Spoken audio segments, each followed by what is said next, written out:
Hello, ladies and gentlemen. Welcome once again. It's Professor Hamamoto, and the date is June 15, year 2025, 4 p.m. PDT. Welcome, one and all. Happy Father's Day. Despite all the chaos, the turmoil, the dissension, the conflict, the violence, we're here to try to suss it out. And I have some useful observations and suggestions to offer you so that we can move past the current conflict. All right. If you have any problems with the audio, please let me know. I'm keeping a half eye on that column there for the live chat. Greetings, Corky Goss and other people here. Today, I'm going to be dealing with the romance of revolution that is currently overwhelming the United States of America and other parts of the world as well. From what I'm reading, there's a lot of conflict unfolding in Northern Ireland, and it's around certain developments in their society, in their country, not unlike that that's taking place in the United States, and that's dealing with immigration. United Nations EU style immigrations. In this case, we're talking in Northern Ireland's case, we're talking about Romanians moving into these historic communities. Today, we're talking about the United States of America, but by the time we end this talk today, I'm going to be looking at a more regional, even continental approach to solving this problem. And the problem is, how are we going to move away from the race, ethnic, religio, I guess, grounded ideologies that are taught K through 12 through the college and the universities, the law schools, the professional schools? How are we going to move around that self-destructive, purposely so? How are we going to move away from that into an ideological formation that's going to move the United States of America and the world into a better, more progressive, really, truly progressive state? And that will call, for the sake of convenience, crypto history. So you'll want to stay tuned to the end. I'm going to try to wrap this up within 60 minutes, perhaps 90 minutes if I get a little bit too carried away. But I'm going to be talking about books such as this. This one happens to be authored by David Hatcher Childress. He's been all over the world. He's not an armchair explorer, vacationer. He is a world explorer, but he's come up with a number of books, but this is the one that I'm going to be using for today's talk. It's called The Lost Cities and Ancient Mysteries of the Southwest. And by my reading of this, and it's grounded in historical, archaeological science work, empirical science, from what I'm understanding, and I knew this before reading this book, but I'm trying to come up with practical solutions to the revolution that's being fomented by these labor racketeering organizations, which I'll talk about in a moment. And to do that, I'm going to talk about how La Raza was preceded in this land, the United States of America, certainly Los Angeles or California, the Southwest. It was preceded by a race of people who were not even Indians, let alone mestizos or Europeans. And at this point, I don't know what you want to call them. Some people are already claiming that these are the Nephilim. I'm simply going to be sticking with the archaeological record to try to understand who these people are and what connection they had to the indigenous people, the people we talk about as the Indians, right?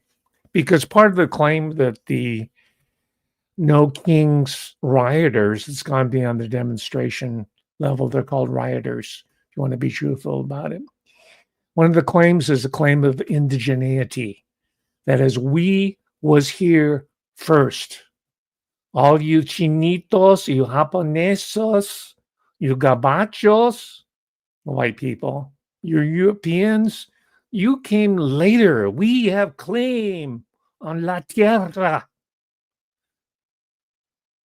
because we are mestizos, la raza cósmica, the cosmic race, which was theorized by a highly educated Mexican philosopher, occultist by the name of Jose Vasconcelos, who not coincidentally was a theosophist.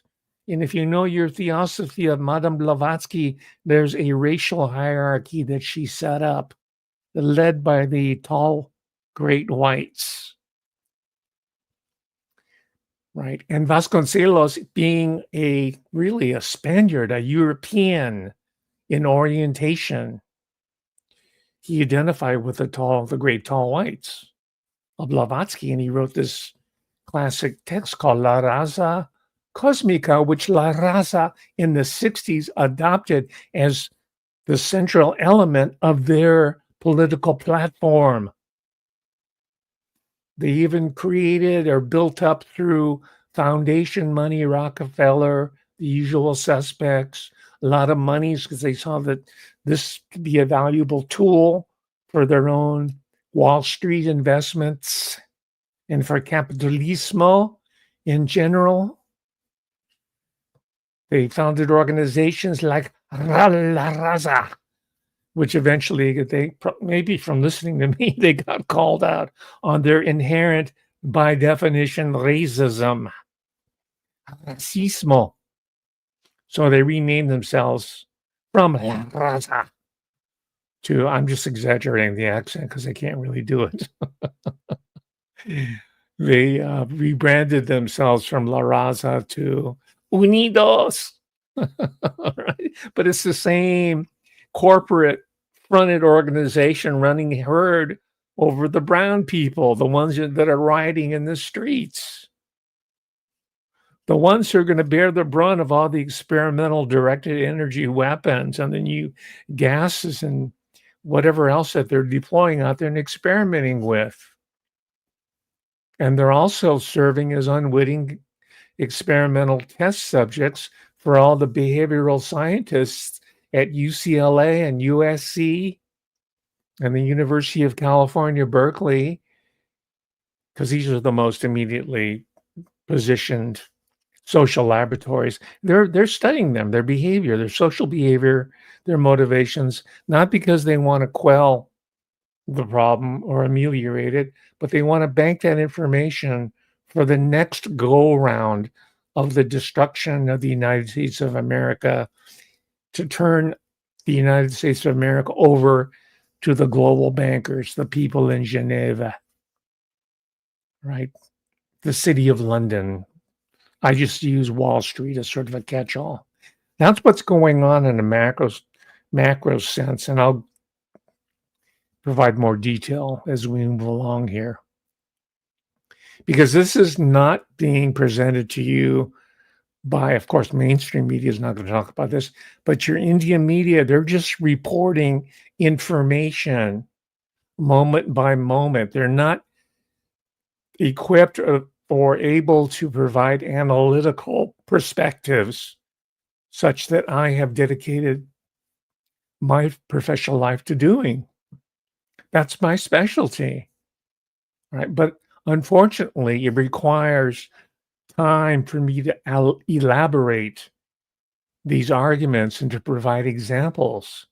I cannot go through this like Jimmy Dore, who's a comedian, or Joe Rogan, who's a comedian, or these other retooled comedians who speak in punchline form. right? This is more of a excursus that I'm engaged in. This is how true information is passed on in analysis, right? Don't get me wrong. I like your comedians. I mean, to call George Carlin a comedian is, it's a misnomer. He's more than that. He's a social observer, right? Same with Robin Williams. Robin Williams is not a comedian. He was a observer of the human condition. Up to a certain point, he could go, but he couldn't go beyond that. Now I can go beyond that. At the same time, I can be quite entertaining. So put on your El Dodgers ball cap and hang on, strap yourself in for quite a ride here. So let's talk about there are many others who have been set up as icons, but one of the premier icons at all the K through 12, even today, kiddies are being taught in the LA City School District, and every single one of those elementary schools in the Los Angeles City School District, surprise, surprise, it's headed by a Latina. The Latinx mafia runs public education in Los Angeles and a lot of other school districts through California. And that's intentional. It's not just a matter of equal opportunity, it's a plan, an earlier plan to re-educate the young people who are the children of the foreign nationals who migrated, well, not migrated, they were transported here in large number by the millions by the global bankers to the United States to remake the United States as, again, as a vassal state of the Vatican/NATO. Because remember, the Vatican was very much in bed with the Third Reich before, leading up to World War II, and during World War II, and after.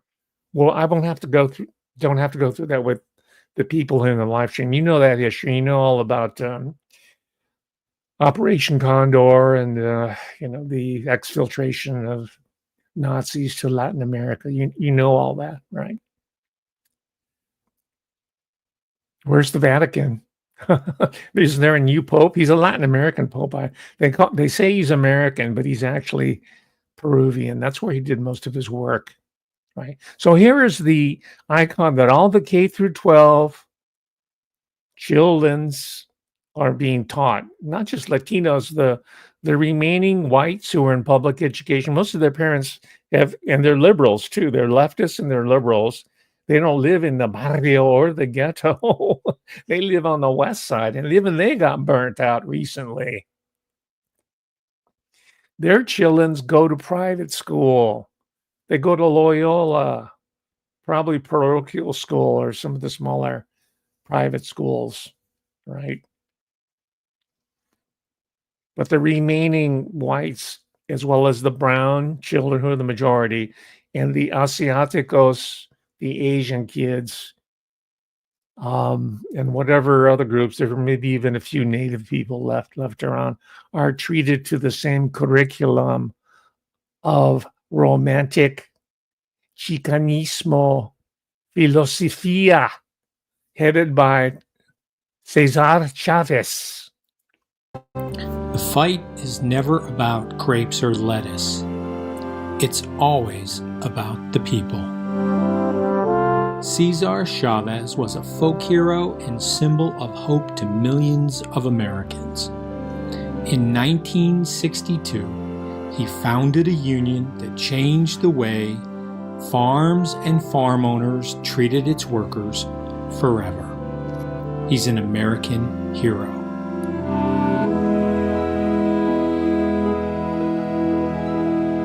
Cesar Chavez by Anne Room and Joanne Mattern. The people united will never be defeated.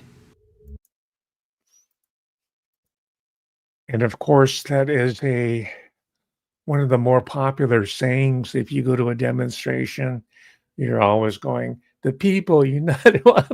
Believe me, I've been part of those demonstrations, right? I've been more than I've been to more than a few demos in my life, right?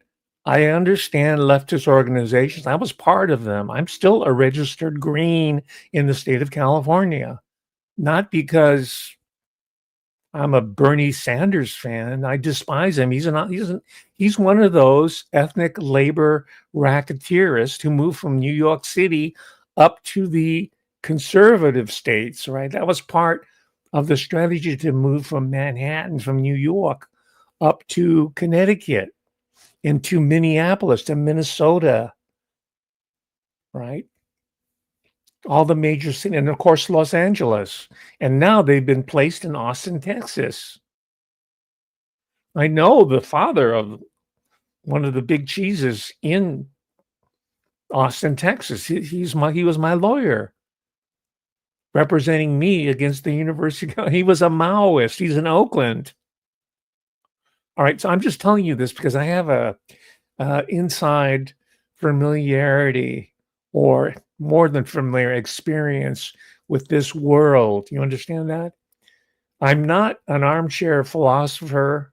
I'm not some guy who's just read a few books and sharing you this information. That's useful up to a point, but that's not me in total, right?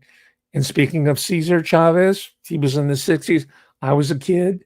He was one of my heroes, along with John F. Kennedy, along with Bobby Kennedy, along with John Paul, George, and Ringo, right?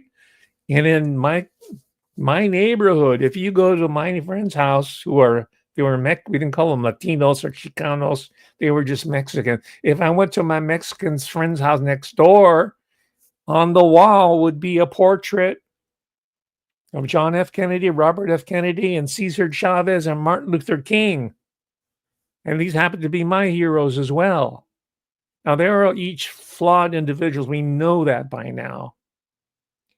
But they represented what I believe what was vitally important about the United States of America. You know, they're all long gone now, right? The memory is fading away. Instead, a new set of memories are being created K through 12 by the teachers union, which is all Brown controlled by now. There's a few Asiaticos, a few Chinitos that they'll allow in, but it's mostly Brown, right? And I have no problem with that if they were pro-America and anti-globalist, but they're not globalist. They're for the universal basic income. They're for the welfare state. They're for the electro hacienda. They're for the techno hacienda. They want to bring back the Dominicans to start a new hacienda system that's controlled by Alex Karp and Jeff Bezos and Elon Musk. Electro Hacienda. That would be a good song. Right. But in order to do the technological stuff, they need the chinitos in the indios from the India. So they're kind of leaving us alone right now. But when the time comes, believe me, the chinitos will be kicked out of Aztlan, which is their mythological, romantic homeland of these activists. Just like their romantic mythologized homeland is being reflected by them rocking La Bandera Mexicano, the Mexican national flag.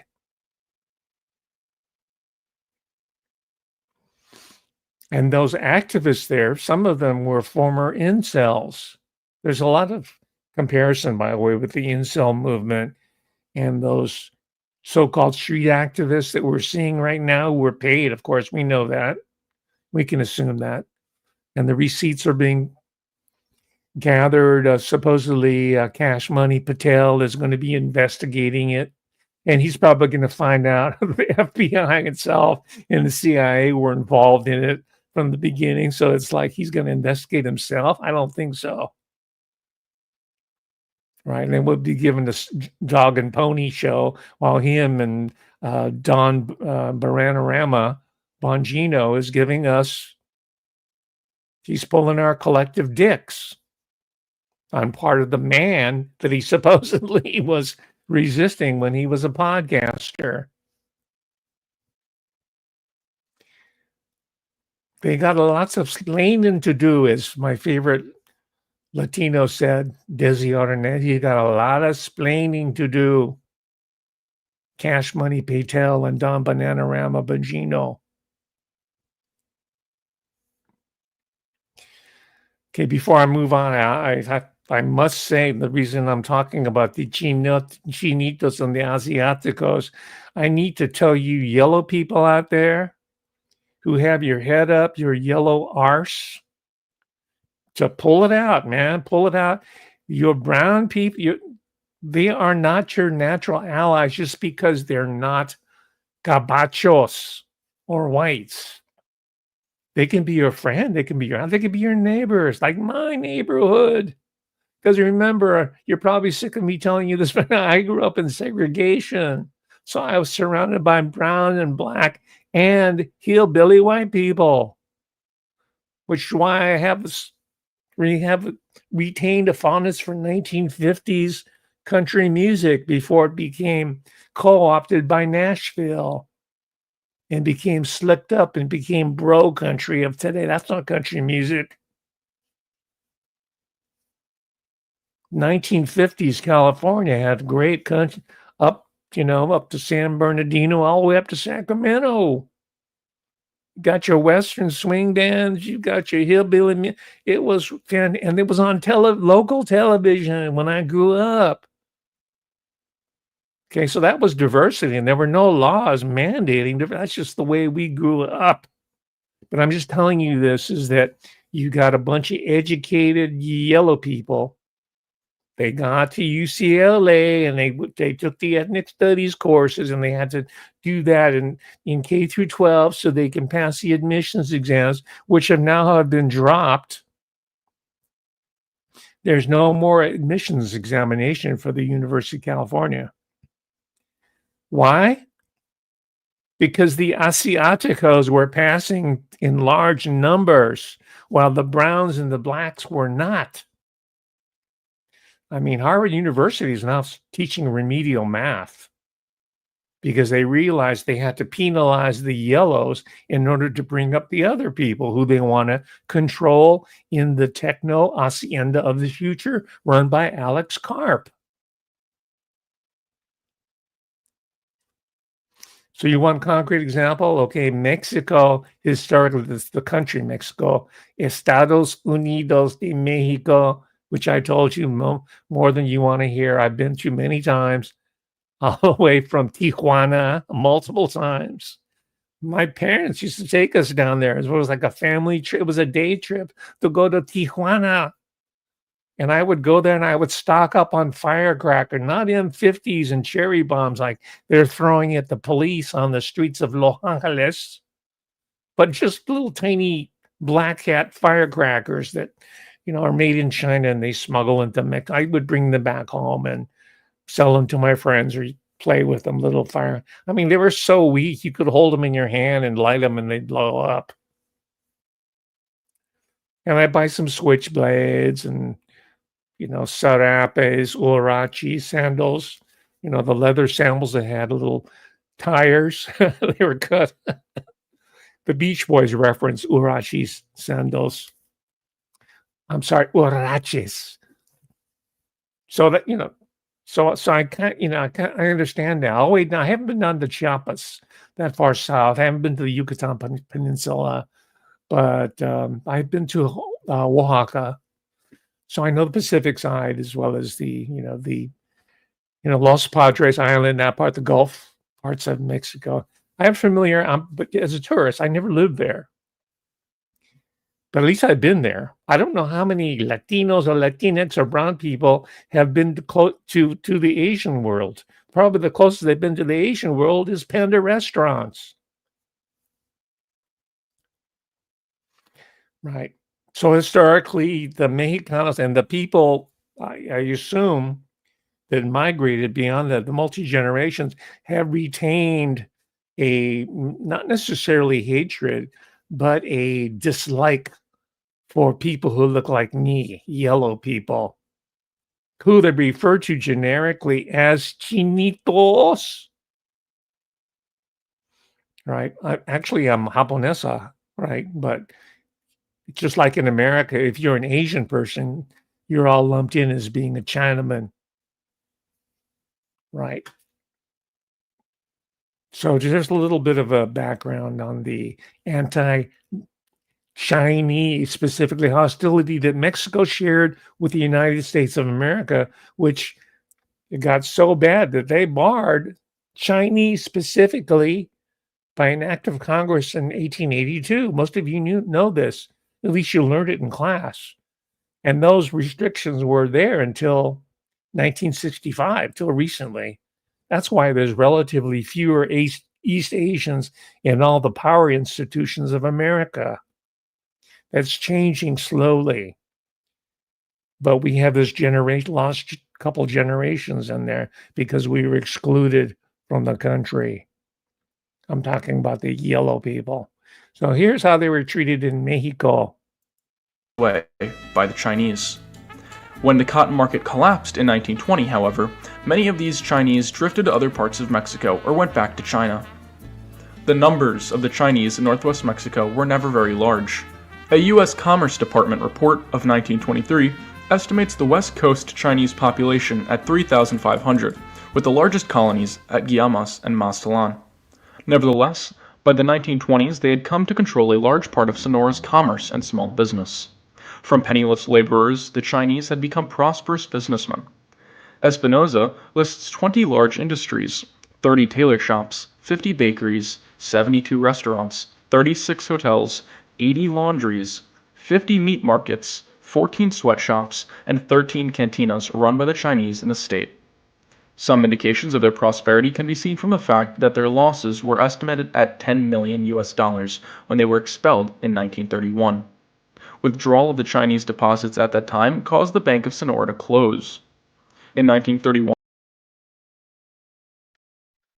Okay, by the early 30s, and the Chinese were kicked out. Some of them crossed the border illegally to the US, or some of them went back in relative better circumstances back to Guangdong province, southern China.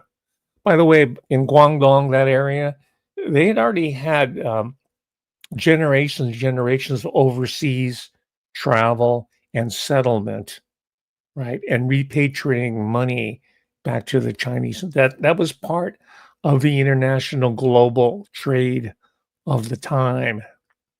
So they had experience in that. They didn't start from the ground up exactly because they had this you want to call it this entrepreneurial experience within the family, how to handle money. They knew the secrets of compound interest. And they also had very powerful criminal syndicates, gangsterism.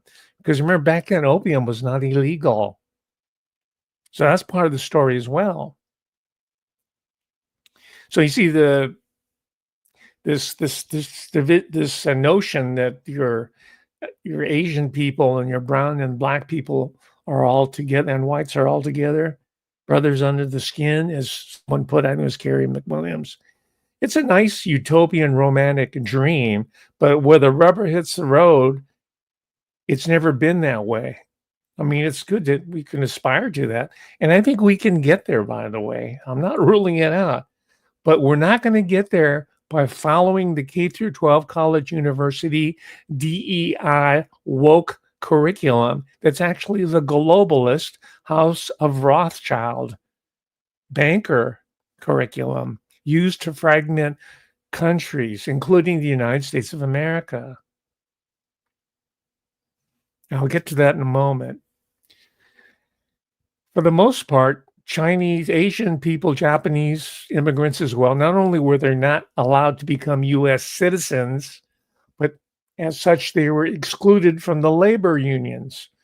And so were Mexicans. It's the height of irony now that all these labor racketeers like the SEIU, now their majority membership as Mexicans is historically the unions were hostile to Mexican workers because they would depress the wages of the white man. But the white man now has already been put out of work by the Chinese overseas. And the garment workers that were once unionized amongst Asian people, women particularly, they're no more because of the arrangements that the Wall Streeters made with China to import cheap clothing and goods. I don't know if Trump is going to turn it around or not, but the United States economy turned in that direction. But until that point, there was a romanticized involvement with Chinese seamstresses when there was still a garment industry in the United States. There were Chinese women, immigrant primarily, who would do piecework for the larger jobbers, let's call them, that led to the retailers, Macy's, whoever it was. And here's a romanticized homage to the International Ladies Garment Workers Union. These people are mostly dead now. The employees thought because we are Chinese and because we are women that we won't fight back. The employees thought we could be persuaded to take less and to give up some of our rights as workers. They attacked our union and said the workers had no voice in union policy and decision making. The employers even said that they could look out for the workers' interests better than the people we elected to lead our union.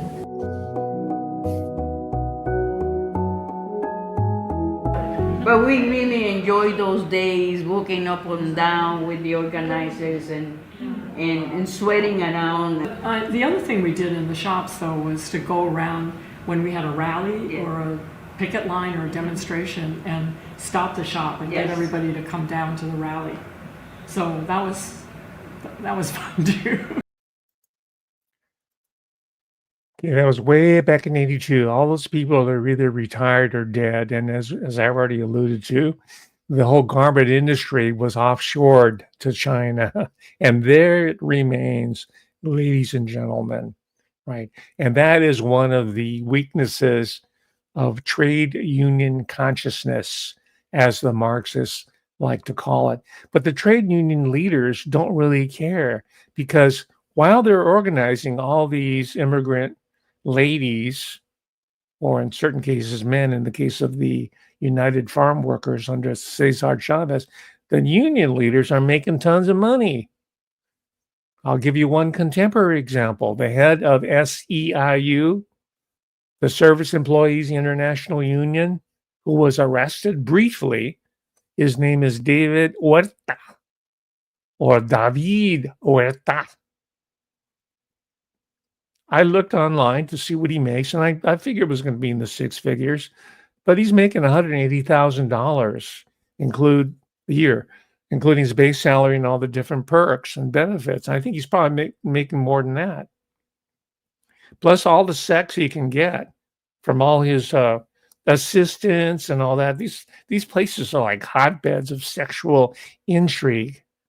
I have to tell you from the inside, from looking at this, that's one of the lures of all these organizers, especially the ones who were formerly cucks or incels who are now in the streets of LA acting like they're macho men and yelling at the cops. These were incels last year.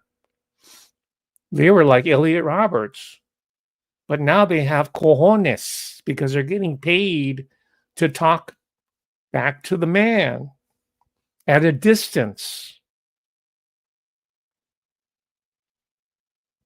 So that's where David Huerta organizes. And where does he do his organizing? He tries to do it in my classroom, right? When I first started teaching at UC Davis, it was a ritual. At the beginning of every academic quarter, some organizer who was trying to earn his or her bones would ask me to come to speak to my class to get the 19-year-olds interested in social change and revolution and muévete, right? Uprising, lift up.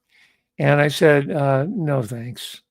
I'm not really interested in advancing your cause. You're using me as your front man. Because if it's in the professor's class, then it seems like I'm authorizing or validating it. I'm not. I'm not against it, but I'm not going to be used in such a fashion, especially since you have these organizers making tons of money and doing nothing except extorting the American public in classic labor racketeering. So, what do I mean by that? Well, I came across a lot of literature, one written by a yellow man. His name's David Yee. Congratulations, David Yee. You're one of the few yellow people in academia who aren't bought off by the mythology of brown and black supremacy, and that yellow people and white people have to take a back seat to the people who are yelling the loudest and getting in our face and trying to guilt trip us. So he wrote what was it? Looks like it's a it's a Masters of Arts thesis. I'll give credit to the City University of New York. They passed the thesis, right? 3 faculty signed off on it. Congratulations. And he did the thesis under Professor Matthew Vaz. And I'm congratulating him because most of the professors are leftists. They never would have passed this thesis. Normally, this is done in 2011. But it was so good and so true and so well documented. They have to say, yeah, the whole rag trade, the garment trade, New York City was run by gangsters. So this thesis by David Yee, Y-E-E, I'll post it on my Patreon site for those of you who want to read it in depth. It's good. Maybe he's done a book on it. I'll have to check it out. The name of the essay is called Starker. Right. You know, I have an interest in Yiddish, just like I have an interest in Ebonics. You know what a Starker is? That's Yiddish for thug. He's a hard guy. These are the gangsters, man. Here's the essay. It's called Starker, The Convergence of Organized Crime and Organized Labor in New York Garment Industry, 1920 to 1940. So it's grounded in the history, like I'm telling you, and this is just one example. I'm just showing you the receipts here for those of you who think I'm just making this up as I go along. All right. So he said, well, that's in the 1920s. Hey, you know what? History is never history. It's always unfolding, right? Ever hear of someone called Jeffrey Epstein? Ever hear of his sponsor, Leslie Wexner? Well, where did Leslie Wexner make his stack?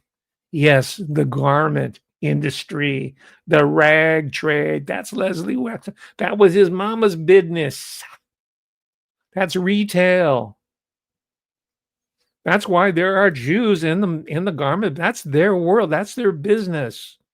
You know, a lot of them invested in the movie business. A lot of the rag trade guys said, "Hey, this new Nickelodeon fad, I think it has possibilities." And they moved to LA to escape the unions that were holding them up in New York and Chicago.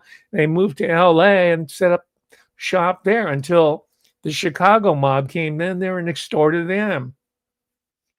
And they made all those movie guys, the moguls, the first generation moguls, and they were co-ethnics. They were fellow Jews. They said, cough up some money, Louis B. Mayer. They were even trying to extort a goy. His name's Walt Disney. And Walt Disney, as a consequence, was anti-union. Jack Warner, the Warner brother, all those guys were being held up. They even had to call in a fixer from Chicago itself. His name is, God, he was a super Democrat guy. Him and his wife were like the Democratic powerhouses of their generation. Lou Wasserman. Lou and Edie Wasserman. They were like straight out of the Chicago Jewish mafia to hold up the movie studios. to mob up the trades. The International IATSE is the name. I know. I mean, IATSE approached me to write a paper for them. They wanted to pay me to write some propaganda for them. I've also, because I'm a scholar, right? I'm a media scholar, film, television, entertainment, media. So they want to buy my services to write some kind of propaganda piece on the various trade operations. And I said, well, let me consider it. Let me look at the information here. I said, well, hey, how come if you want me to write all this, how come you portray yellow people, if you portray them at all, in such a terrible awful form? You got 5 Jewish cowboys, ranchers on the Ponderosa and Bonanza, headed by Lauren Green, Pernell Roberts, Michael Landon. And then you got Hop Singh. He's servicing them all. What's up with? So that's how I wrote my first book. It's called Monitored Peril. And they wanted to co-op me, saying, listen, man, we don't want you to give away the game. Why don't you come work with us? We'll take care of you. We're going to give you some money through the Kaiser Family Foundation. We're going to give you a stipend from the Annenberg School of Communications. We're going to take you out to dinner. It's great. Maybe maybe I was, being set up for a mansion party. Maybe I was going to be part of the P. Diddy scene. Who knows? But I said, no thanks, no thanks, no thanks, no thanks. By the way, Mo Annenberg was a mafia dude. He invented the racing, his people invented the daily racing form. He's a gambler, man. And he invented TV Guide because he knew television that's Mo Annenberg. And then they put so much money into the political, judicial. This is what's going on now, by the way. That's why I'm telling you the story. Into the whole system, pumping it up, like Adam Schiff, all these guys, Pelosi, all these people are they involved in the same round? The Annenberg Mo put so much money in there. By the time his son took his place within the power hierarchy in the nation and in the world, Walter Annenberg, he became so powerful, he was named the ambassador to the court of St. James's. That's the most plum position of all the ambassadorial posts. That's Walter Annenberg, and he has a school at USC. He has a school at the University of Pennsylvania. And what do? They write research in order to maintain the legacy media system. And right now, they're in the process of putting their markers on supposed indie people who have been flooding the zone of TubeU. And they own Substack. They own all that stuff. So this is an enormous task here that's ahead, but it does not filter out the truth that I'm laying out here. So you got a bunch of stalkers who are still running it could be David Hidalgo up there running SEIU, but it is a gabacho, most likely a Jewish or a Sicilian labor racketeer who's pulling his strings. And all that money is going into the banks. Do you understand? And do you think the average person who's going up to the cops, who is a former incel, and yelling at the cops saying, yeah, try me, buddy, you can't do that. Do you think he knows his history? No, of course not. Even the guy said, you can't talk to me that way. I'm in college. Because one of the cops says, what is imperialism? You're calling me an imperialist pig. What? Define imperialism for me. That was a good one. And he says, I'm in college. I know all about it. And the reason I mention that is because the colleges are part of this larger system. They've been captured. And I'll get to how we're going to sidestep the college, the K through 12 system, and retake education for Americans of all colors, by the way, and all social classes. And we're going to have a lot of fun. We're going to learn a lot. And we're also going to produce a lot of new knowledge and information and insights that's going to make America truly great again. And it's not going to happen through the current Secretary of Education, who's kind of like a lame duck honorific person there, who's hooked in with the wrestling franchise. I think it's Vic McMahon's wife or something like that. All right. So put me into that position, President Trump, Secretary of Education, and I'm going to mandate a complete rewrite of the K through 12 curriculum in the college and university, away from the woke, away from the DFI, away from the ESG, away from the LGBTQ plus. My curriculum is going to be based on historical, empirical reality of human groups and peoples, including mestizos, including the people who are of the Aztec warrior romanticized class. Have you ever been to a Mexican restaurant? I mean, a real one, really, not Taco Bell or whatever it is in your name, but one run by a family-owned business.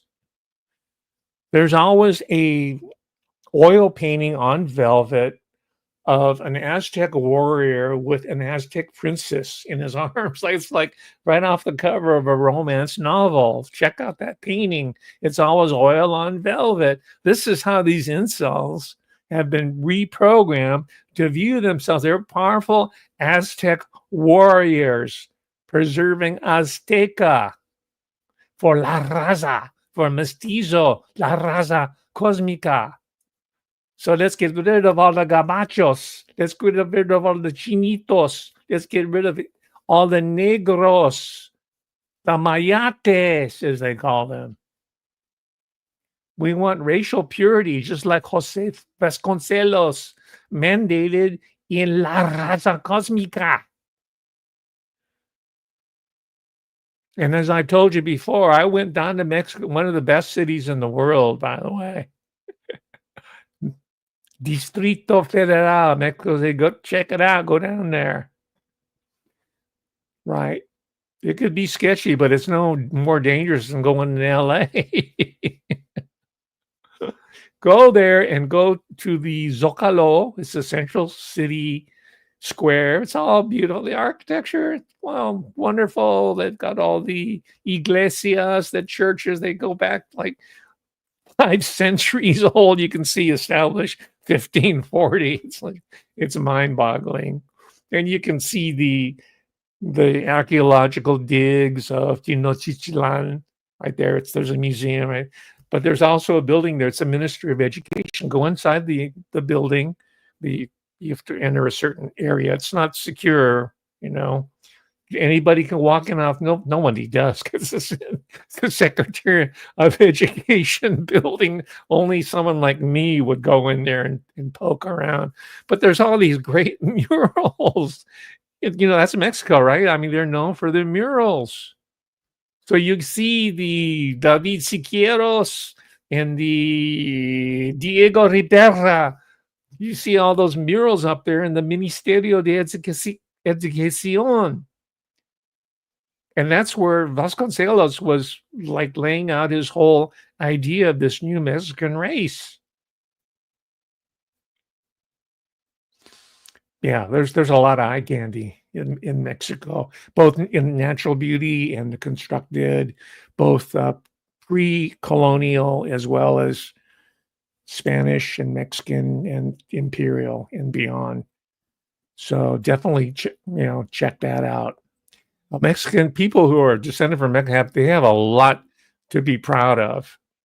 Don't get me wrong. And they're all part of that heritage there. So for them to restrict themselves into DEI and LGBTQ, that is such a come down from the grand history and cultura that they come from. It's a really narrow band.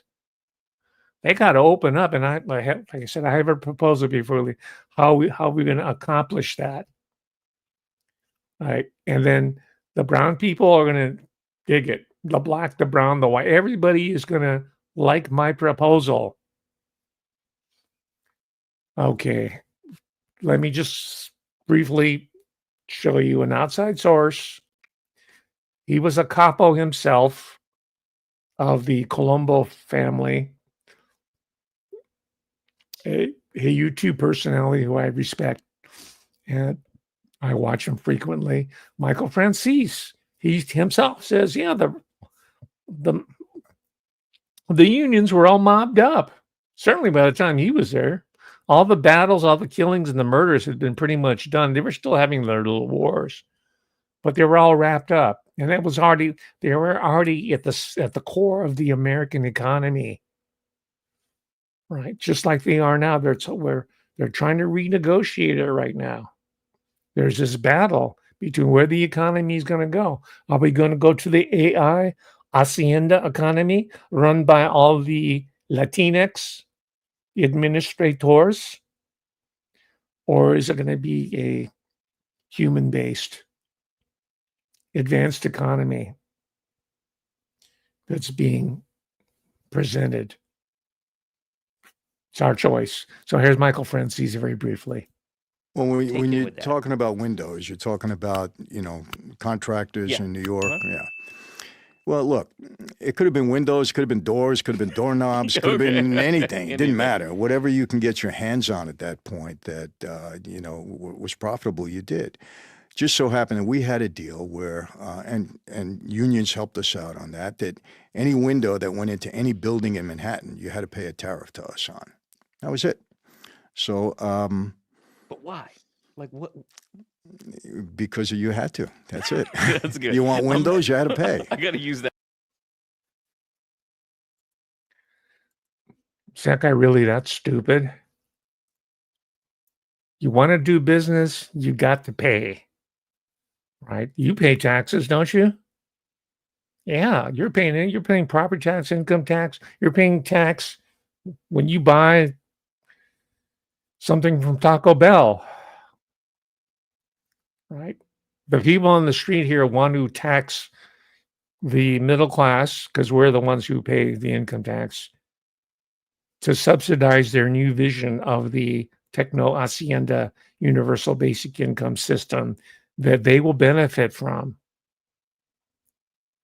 directly as administrators, as middlemen, while the Alex Karps and the Larry Finks are going to be reaping all the benefits. And by the way, the ancestors of Larry Fink and Alex Karp and all those guys, their grandfather and great grandfathers, those guys were Starkers, most likely, or most likely their grandfather, immigrants from Central Europe, Russian Jews, or wherever they came from. These guys were hard men. They were the ones who were extorting other Jews in the rackets. And their kids then became professionals. They got elected to Congress, like your Adam Schiff. They went into the professions. They went into education. They became the presidents of Yale, the education, you name it. They became the president of Mexico. So now to do their job is they've said, we're going to let the Browns do it. Right? Just like in order to get JFK, they had to put the gun in a patsy's hand. His name was Lee Harvey Oswald. Right. So these groups here want to jump us after the same fashion. Okay, let me, I didn't even refer to my extensive notes here, the historical background. You got the main point here. I didn't even talk about the international workers of the world, the Wobblies, so-called. That's how the union rackets try to bring black people into the unions. This is how Frank Marshall Davis probably got into becoming a commie. And then his bastard child, Barry Soetoro, learned his communism through his father, Frank Marshall Davis, who's out of Chicago and learning the labor rackets because they're extorting their own people as well. So let me move on because I want to talk about just very briefly how this whole pro-union mentality was won over, because it wasn't that long ago. I'd say by the turn of the century, people were agrarian. The industrial economy hasn't really taken off yet, so people weren't thinking union. They had to be inculcated by unions. So what happened when the mob took over the unions and they used their Hollywood propaganda offices for that? That's when all the mob-run pro-union movies started to come out. And I just made a short list of it just off the top of my head. You got Native Land, produced in 1942. You got On the Waterfront, starring our own Marlon Brando, right? 1952. You got The Salt of the Earth by Herbert Bieberman, 1954. It was explicitly about Mexican campesinos who were trying to organize themselves against the growers. And I saw that in college. I saw it in grad school in a film class taught by Professor Karen Leonard. It was rad. So, this is part of your general education when you're coming up. And then in 1970, you got The Molly Maguires, an excellent film. I think you can still find it. Check it out. It stars none other than Sean Connery. And the Molly Maguires started in Ireland. They had their own secret society, the Molly Maguires Against Labor, the London capitalist city of London. They were involved in terrorism and part of the Irish diaspora to Canada, the United States. They brought that whole tradition with them and organized themselves along the same lines here in the United States. But guess who their number one enemy is when they reached the United States? Yes, it was the Chinamen.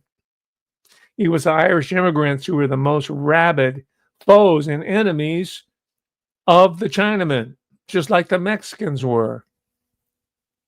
And I'm telling you this because the Chinaman is in the hot seat again, because I'm already hearing word from the right is that China's behind funding all the riots. It's the Chi-Coms, right? It's because we, the Chi-Com, and by the way, since I am a yellow man and all yellow people by definition are Chinese, then I'm in a vulnerable position.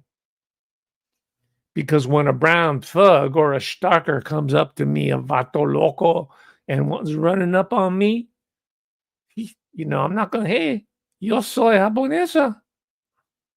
I won't have time to explain. I'm not going to explain. This is my explanation. Don't run up on me. You got the wrong Chinaman this time. Just like the Koreans demonstrated back in 1992 to all the illegal nationals that were pillaging their stores that they worked night and day to build and establish their place in the sub-economy in the city, in Koreatown, and elsewhere in the Los Angeles. They said, you try to burn our stores and we are going to shoot. These are the legendary rooftop Koreans. This is the first time that yellow people in America, including Japanese Americans who went willingly to concentration camps, like they were guilty of some crime. They're only guilty of looking like Asiaticos. And then after the war, they were so apologetic for it. And they said, oh, we have to be friends with everybody, including our brown brothers and our black brothers. At the same time, they're hating them because you're doing better financially and economically. You're also the university, and they can't get in. So you're in their way. You got to be moved out, Mr. Chinito. That's why I keep emphasizing, because I'm not going to let that happen again on my watch. All right. So here's none other, Glenn Beck himself. Glenn Belch is memorializing the 1992 self-defense by yellow people of their own turf. Let's take a look. 92. I believe this is the NBC report on the 92 riots in LA. Listen. March 16th, 1991. Latasha Harlins, a black teenager, is shot and killed by a Korean store owner, Soonja Do. Do is convicted of voluntary manslaughter, but is sentenced only to parole and a small fine. The black community is outraged and remembers. What, 6 months probation? I mean, the people were pissed then. Today, local Korean radio is broadcasting which stores in the area are threatened. Young men like Eddie Kim rush over to try to defend them. I don't care about the racism, I don't care anything, but it's not right, okay? It's not right to break inside and get any stuff, you know? It's not right. I don't think it's right.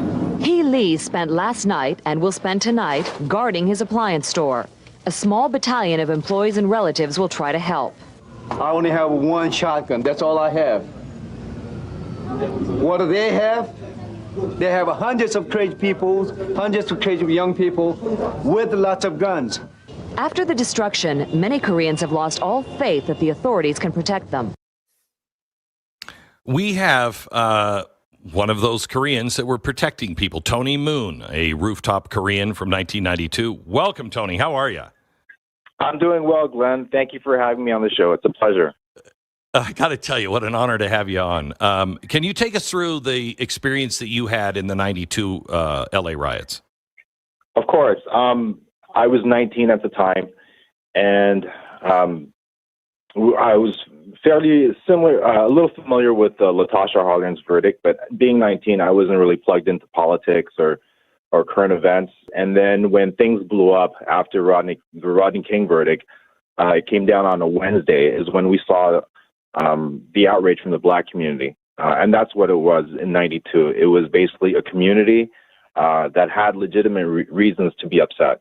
And there was a rift between the black community and the Korean community, because the Korean community actually went into these black areas that were predominantly black and opened businesses there, and were doing business in the community. And because of the cultural differences between the two, there was a lot of, I guess you can say, built up animosity towards each other. And that's where, I guess that's the riots. A lot of the pent-up frustration was targeting Korean business owners because of that. And it went on from Wednesday through the weekend until the National Guard showed up. But we were fending for ourselves by Thursday. And the call went out on Thursday. And once it went out is when many of us answered the call. A lot of the misconception that's online is that it was just Korean shop owners, which isn't true. There were a lot of young men like myself, 19, 20, 22-year-olds that went out there. And that's kind of what I'm writing in my book right now, from that perspective, growing up in Los Angeles at that time and what the culture was like and who some of these young men were. One of them being Eddie Lee, who gave his life that week.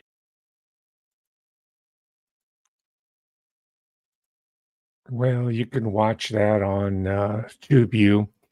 And the reason why I'm playing this now is because the rioters, the foreign nationals rocking La Bandera Mexicana, they don't know the history. They could give a damn about the history. They might even learned about the internment of Japanese Americans in K through 12. But all that goes out the window when the shit hits the fan, when there's a riot, when you got a dog whistle reaction, right? If you think I'm exaggerating, I was predicting that the Browns would start attacking the Yellows. They're not going to go to Koreatown because they already know that the Koreans will bust some caps in brown or black ass. It doesn't really matter, right? So they went to, it's Little Tokyo, as we call it, is very close to downtown. Right, it's become like a trendy place. Before, when I was going there were nobody there except for Yellows, because it wasn't cool to be anything related to Asian as it is now. But now it's become like a little anime paradise that attracts weeaboos from all over the place. But anyway, Little Tokyo is right by the rioting area. So they're going to run on Little Tokyo. The mojados, the wets, los illegals. I refuse to call them immigrants. They're foreign nationals. So here's what happened in my community Little Tokyo.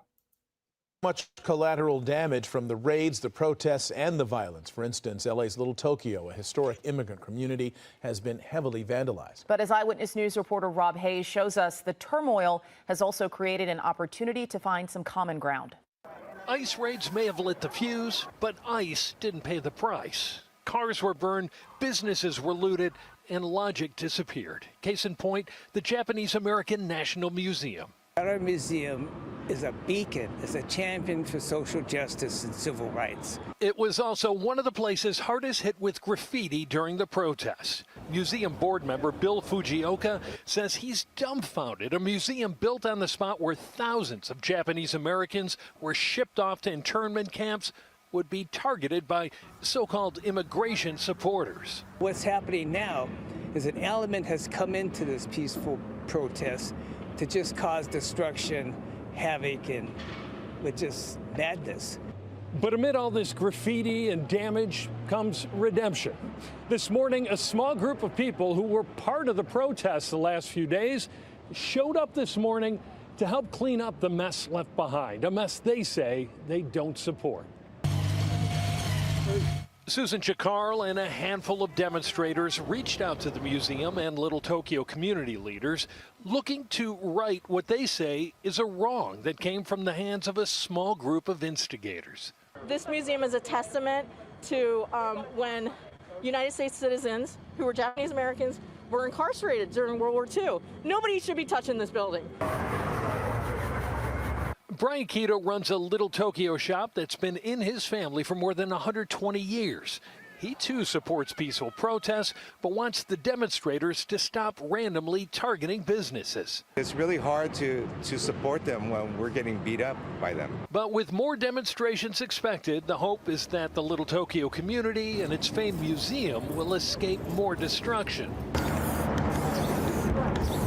The protester cleaning crew today leaving behind this Respect the Museum tarp. Spray paint, a language the instigators should understand. Please respect the museum because I'm cleaning it up today. In Little Tokyo, Rob Hayes, ABC 7 Eyewitness News. There has been so much collateral damage. He calls it collateral damage. It's always just a handful of instigators. These are random acts. No, it's not random. It's targeted attacks. It's predictable. And it's meant to outrage the community and to foment anger and disgust at the behavior of these individuals.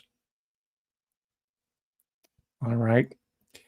So it's Father's Day. I haven't checked the news today to see if there's any new buildings that are being set in fire, or if they've attacked Chinatown. By the way, the existing Chinatown in Los Angeles, that's not the original site. The original Chinatown is where Union Station is, the train station. That's where the original Chinatown was. Then they were relocated, moved away. And I think they don't realize this now, but I think Chinatown, Little Tokyo, all these areas, they're slated for relocation again for the new AI techno hacienda. Just like the people on the west side were eradicated 6 months ago by the fires. And who's going to profit? State Street, Blackwater. Not Blackwater, Black Street. Larry Fink's company, Wall Street. This is what the reportage on the ground, and even those who are doing independent analysis, are missing. There's a radical transformation that's being engineered in the state of California and the country and around the world. They're trying to push it and push it and push the agenda. It's coming from the State House, Gavin Newsom, definitely. He's on the marching orders, Pelosi, all those people, all the way down to Karen Bass.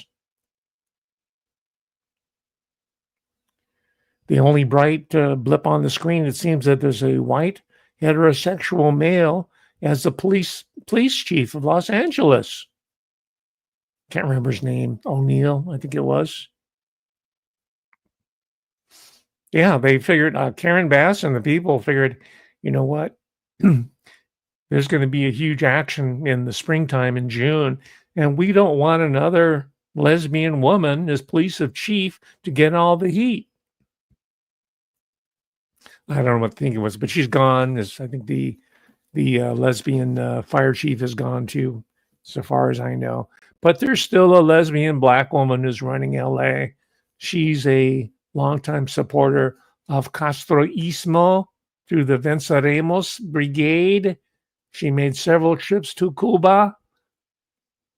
In her incarnation, part of the takeover of all the major cities, right? She's part of that generation like Tim Walz, Bernie Sanders, all those guys were inculcated by these union-related, ethnic-based extortion rackets to take over the United States city by city by city and integrate it to the larger New World Order techno-hacienda system. All right.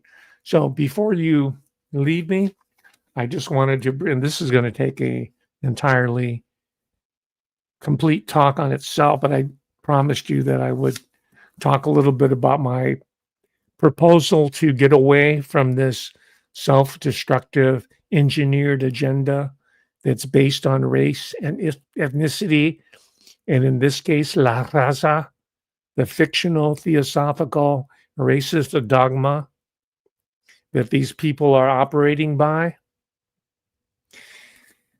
What I'm suggesting is that the K through 12 children, young people, are going to be moving away from woke ideology and the worship of Cesar Chavez. I mean, he should be in the history books. We're not going to say we're going to remake the world in memory of Cesar Chavez. By the way, the UFW today, United Farm, it's in total disarray. It's a corrupt organization. All his descendants of Chavez are on the take, right? Typically have it. It tells me this is not an organic organization. It was formed by outside union organizers. They were not Latino, by the way. I know the people behind it. They were part of other rackets, other mobs that took over the UFW. Anyway, the point is that Childress is talking about lost civilizations that we're going to rediscover. You and me, the educators, the archaeologists, the mathematicians, the cartographers, the geographers, the people, the biologists. It's a truly multidisciplinary attempt to understand the real ecosystem. We'll start in Los Angeles. We'll start in Southern California. We'll start in the West. Well, we'll do in the Southwest, and it'll go throughout the entire Americas. And maybe this movement will go all over the world. But we're going to look at the true prehistory of the region through archaeological digs. And this is going to involve young people making field trips, digging around in the dirt, sifting, learning while they're unearthing artifacts. Could be arrowheads, but could be bones. Who knows? There's all kinds of material, by the way, on TubeView if you want to watch this on yourself of such discoveries. So they're not starting from scratch. They're the children who are going to be part of this curriculum are going to be building on an established body of knowledge that has been purposely kept away from them because they want to make them into subjects of the new techno hacienda with the universal basic income. They don't want to teach them basic mathematical skills to do computation and measurement or geometry. I mean, you're going to learn all the 7 arts and more in looking through our pre-modern past. Maybe not prehistoric, but pre-modern, inhabited by human or human-like creatures. And they might have been giants. Anyway, I'm going to list this in my my X for you to buy. You can just go through it. And it's lavishly illustrated. right? Indians are not the indigenous, a misnomer. Apparently, there were giants that walked the earth. Isn't that biblical? Doesn't the Bible talk about when giant? I didn't know that was literal truth, but it's turning out to be so. And here's all some of the historic figures that were involved in these digs. Scientists as well as laymen, architectural structure. They talk about the Olmec civilization, which was the foundation of the later Aztecs came relatively late in Mexican historical development. What about them Olmecs? All that statuary? These look like Negroes. So maybe there were Africans in the New World a long time ago. So it involves everybody. And of course, there were Asiaticos down in what is now Mexico by the statues and the material culture left over, the structures. I've been to the Temple of the Sun outside Mexico City. You can take there's a tram. You have to take a train station up there, and from there, take the tram up to the Pyramid of the Sun and walk around the grounds. It's very impressive. It's awe-inspiring, all right? Like I told you, Mexico City is a grown-up person's Disneyland. I even hate to call it Disneyland. Disneyland is an amusement park. This is real. You're walking through history. All right, so this can be a foundation that can be built in it. This should go into the college and university curriculum. All the people, the undergraduates go there, are going to do laboratories and field work, maybe even internships in these sites, and they could be adjacent to the university. Let's say it was at UC Davis. They could just go right on the perimeter of the campus and start digging around for the local artifacts of the people that were there. We know who they are, but we don't know much about their material culture. So instead of the romance of Aztlan and the politicized ideology that underlies this woke ideology, the ideology of resentment and payback and envy and hatred, we're going to go into the spirit of collaboration to find about the true roots of humanity. It can be done. It requires a vision. My time is up for today. Please recommend me for Secretary of Education of the United States of America. And I put this to the top of my agenda. We're not going to be able to reform the wokists. We're not going to be able to reform the teachers' unions. We have to sidestep them with an alternative, fully packaged alternative curriculum in order to put them out of business. Because you know what? Any young person who has a choice between being in the lecture by someone wagging their finger about them telling about, well, you must have La Raza pride. You must have Oriental pride. You must learn about the coolies. If they have the choice between that and going outside and digging around in the dirt and getting all mussed up and feeling the sunshine and running around and throwing dirt clods at each other, they're going to take the latter and they're going to learn a lot. And there's historical precedence for it. During the Depression, there was something called the Civilian Conservation Corps, where they took a lot of unemployed young men, primarily young men, put them out to the wilderness to do clearing, right, to prevent the underbrush from gathering too much. It was institutionalized. It was subsidized at a very low expense. But I'm talking about a wide-reaching reformation of K through 12 education. Right? There's not going to be any religious dogma that's going to be at stake, separation between church and state. All the religions are going to be represented in this quest. Anyway, I'll save more of my enthusiasm for a later cast. I have tried to get David Childress on this show, but guess what? He's an explorer. He's always out of town. He's busy discovering Mayan temples. or looking into Cham civilization in what we call Vietnam, because these indigenous civilizations all over the world. When I went to Vietnam, I went to the museum and there were all these diggings, some material culture left from the previous civilization before the Vietnamese people came in. They're called the Cham civilization.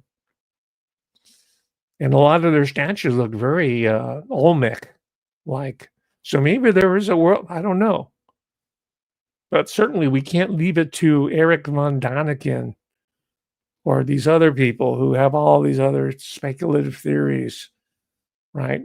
Graham Hancock is another person who has contributed to crypto history. I mean, there's tons of people out there that I can't mention at time. I have on certain talks over the past 4.5 years dedicated entire talks to them. So all this information that I've been acquiring as a practical application in presenting an alternative to the ideological brainwashing that's taking place K through 12, courtesy of the mobbed up trade unions, especially the teachers' unions. That's my time, ladies and gentlemen. Tell me what you think in the comments here. All right. Again, happy Father's Day. We'll see you next week, Sunday. God willing. Bye.